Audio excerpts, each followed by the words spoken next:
Uncle Boy!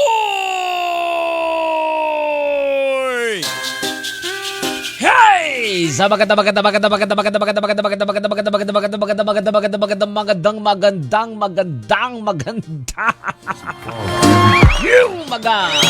Oy, adlaw karon nga Lunes.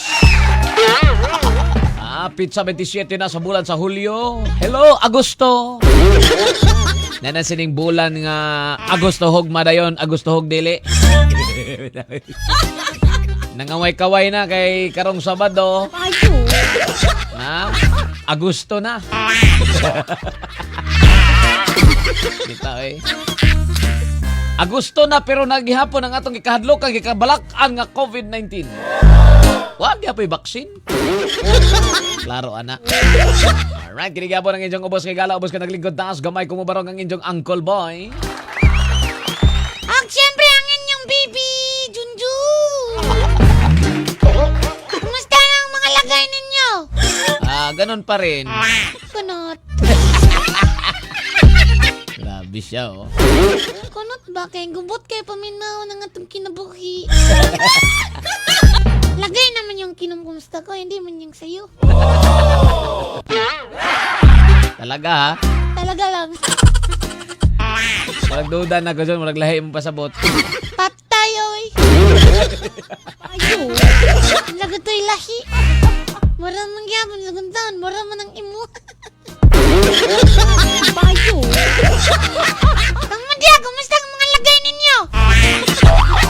Maragi hapon. Lanay. Bayo. Grabe, bagay ng lanay, no? Bisag tingtong na, lanay lang yapon. I mean, ikaw maday lahig pasabot di ay. Patay, oy.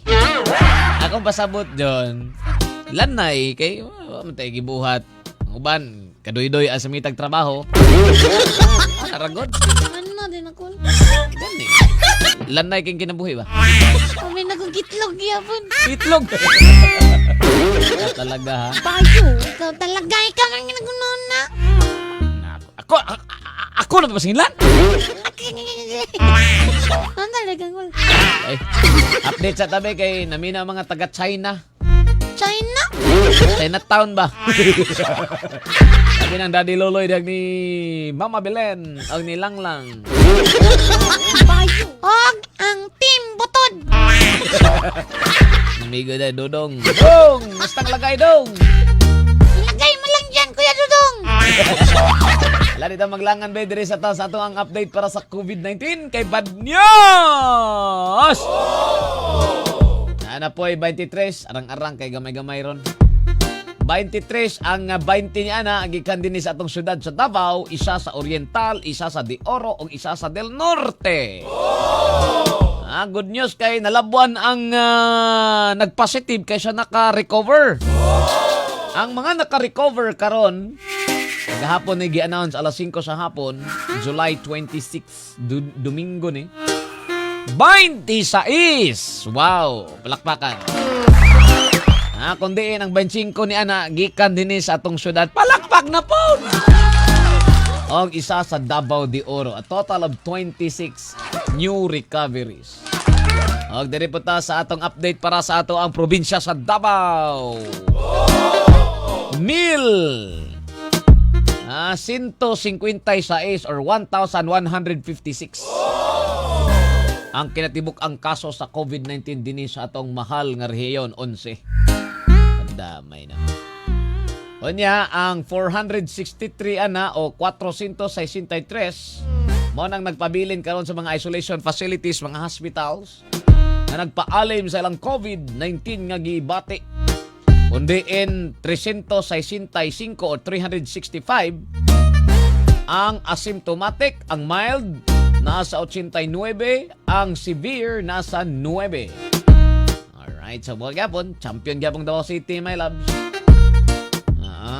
Nanay nagpabilin karon sa isolation facilities o mga hospital nga 229 ang ato ang active cases. Alright, so daghan-daghan na pong nakarecover sa atong syudad. 516 na or 516. Alright. So, ano ang ginagkinabuhi, my loves? Karon, pabagtikay na lang kita ni. Anse, pabagtikay ko, paggahiag, no? Grabe na maganda. Telepon. Patay, ay. Sa tibuok kalibutan ta, my loves, tanaw na to ang Pilipinas kung asa naman ta na pwesto ron. Kay 16,412,815 ang kinatibukan. 16.4. Ang total recovered na to, my loves, is 10,042,362. Ang mga nangamatay tibok kalibutan sa 152,039 or 652,339. Og ang Pilipinas, Diyos ko Lord, tabangi, nanatas ika-29. Paana? 80,448. Doon na tas China. Ang China ka 83 lang sila. Ha? Total deaths na to is 1,932. Ato ang mga naka-recover is 26,110. Active cases 52,406 or 52,406. Ang nasa serious or critical condition nasa 351. Grabe naman niya ay. Ay, basa! Ang tangya akong bibisongon niya kay mga tag na puguglod. Ikaw gina mga tag. Si boss. Nga ba rin naman ako? Tagnaon lang ninyo sa title! Pili ko title ba o missing word? Missing word! Missing lyrics! Tangina niya! Dapat mag-share ka! Para makadaong juga!